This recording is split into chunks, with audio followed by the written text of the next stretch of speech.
Good evening. Welcome to the State of Business on Art Television with me, Tirantha Gunawardana. Let's take a look at today's headlines first.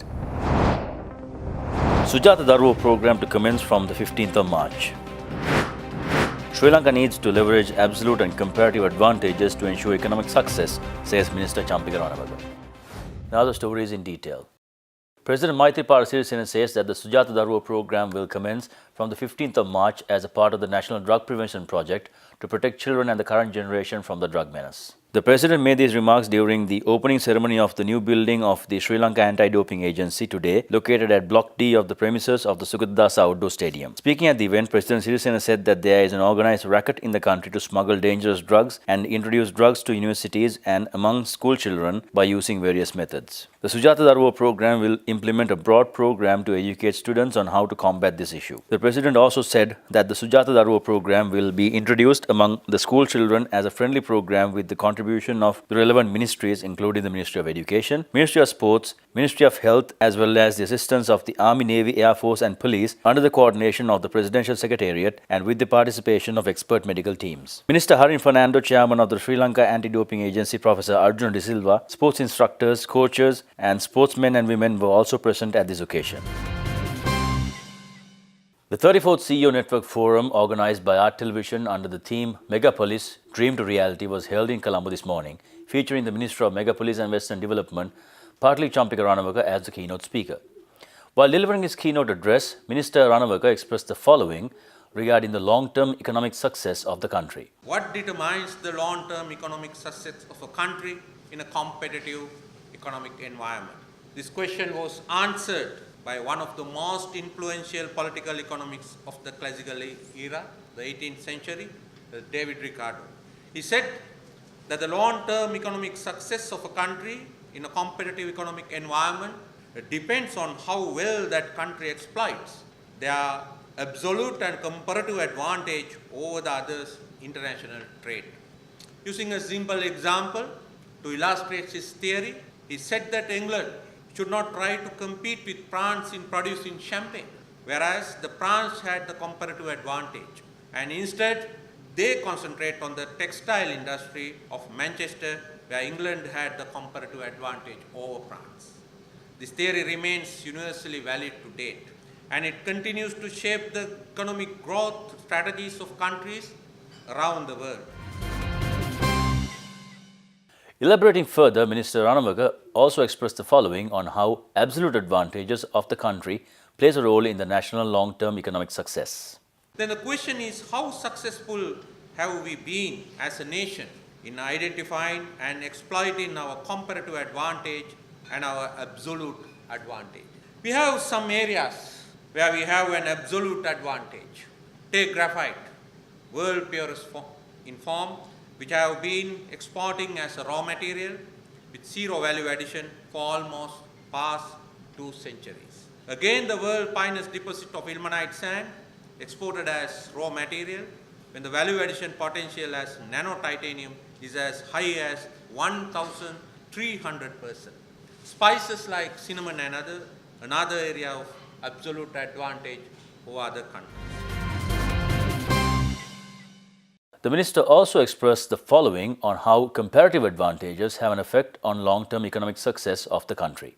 Then what are our comparative advantages? We have a very good geographic location, a geographic sweet spot, and our healthy, educated human resource. Let us look at our position in the current geo-economic and geopolitical setting.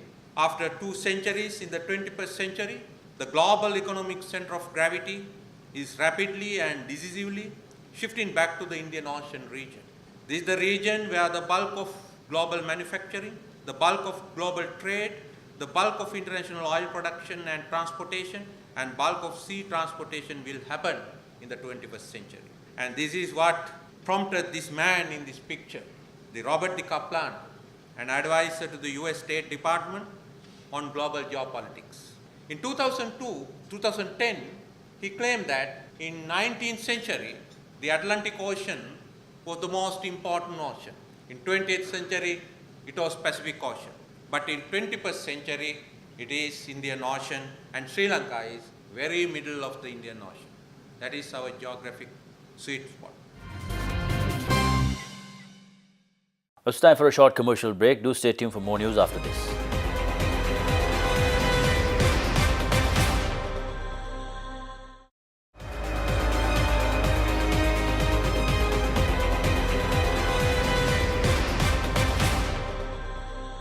Welcome back. Asia Property Awards, hosted by Asia's leading property technology company PropertyGuru, is scheduled to be held on the 26th of July 2019. Speaking at the press conference held today to announce the event, Director of the Asia Property Awards 2019, Jules Kay, expressed the following.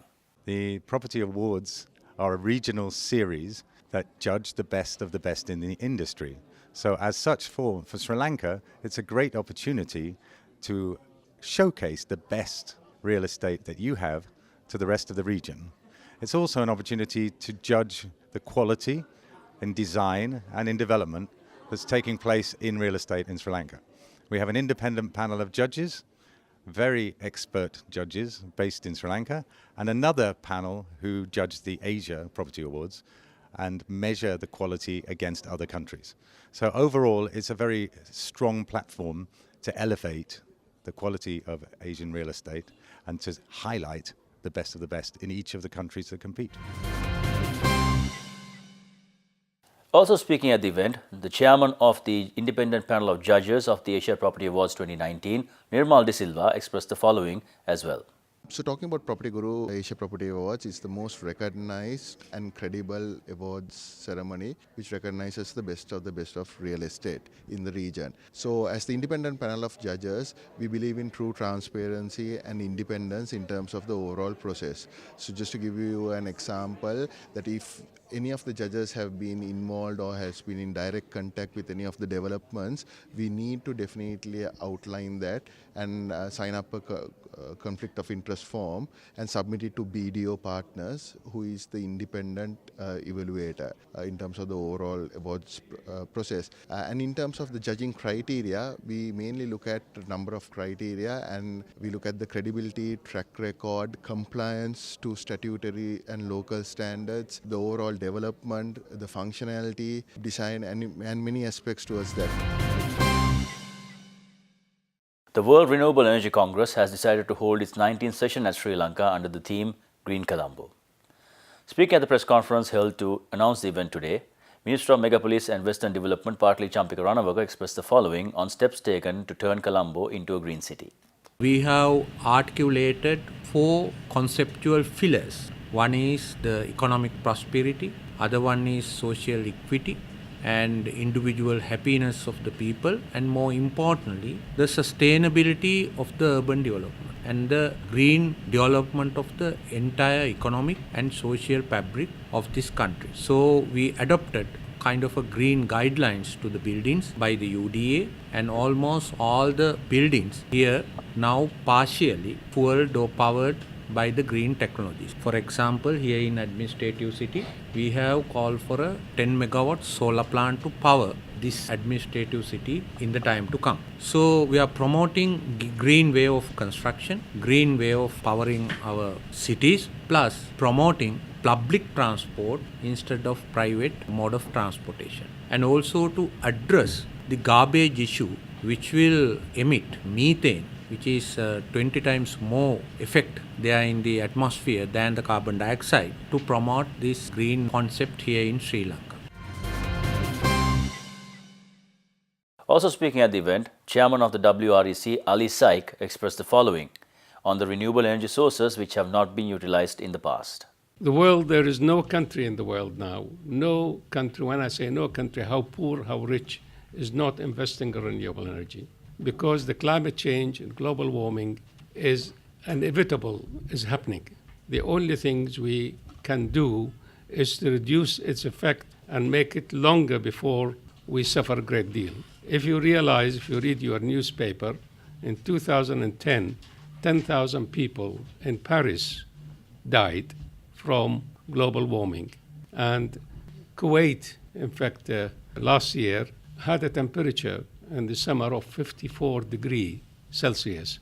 At 54 degrees, no air conditioning can work. You know, there's no point having your air conditioning say, I'm cooling myself, I have electricity. That doesn't work. So the issue is as His Excellency mentioned, we have used so many CO2 in the air, and the CO2 lasts 1,000 years before it's vanished. So you can imagine you producing the CO2, and we are just the Earth is just like one town, one city. So that city, that CO2 will not disappear. We cannot have 9 billion people with rocket and take them to Venus or take them to another planet. It's impossible. So you got to think of your children and grandchildren. And now, in fact, as an example, is a young girl from Sweden, 16 years old, stand every week in front of the Swedish parliament and say, I need my life. You promised me by 2050 there will be no global warming, there will be no CO2 emission from fossil fuel, but I cannot wait. I already wasted so many 16 years of my life. Now you're going to tell me waste another something like 40 years. How can I live? I want to live. And then this went through Europe. Now all the children of Europe will demonstrate to say we need to live, we need to have our life. Pay more attention to climate change, pay more attention to global warming. Let's take a look at how the stocks performed after the short commercial break.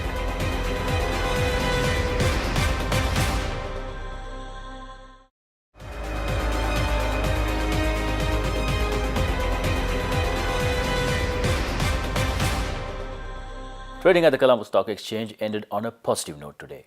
The All Share Price Index gained 16.31 points to close at 5,816.29, and the S&P SL 20 gained 6.56 points to close at 2,978.91. The turnover was 2.1 billion rupees and 61 million shares were traded. Now let's take a look at today's forex rates.